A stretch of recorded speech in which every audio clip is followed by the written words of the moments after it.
Барлық мемлекеттік органдардың міндеті жастардың өзін өзі жақсы танытуды жағдай жасау және олардың оң бастамаларына қолдау көрсету. Премия «Ертіс дарыны» вызвала положительный отклик в нашем обществе.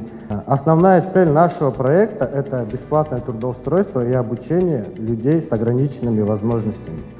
В нашем цеху производятся детские эко-игрушки из дерева. Социальное предпринимательство – это очень важное направление в развитии общества. Мен Аманжолова Жарберік қызы Павлодар облысындағы Қазақстан студенттер альянсы республикалық студенттер қозғалысы штабының төрайымы. Қазақстан студенттер альянсының республикалық студенттер қозғалысы ретінде қоғамның белсенді мүшелерді, жастарды, оның ішінде студенттерді біріктіретін ұйым.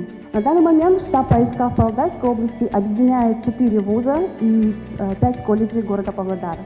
Очень хорошо было бы, чтобы премия продолжала существовать, копила своих героев, награды.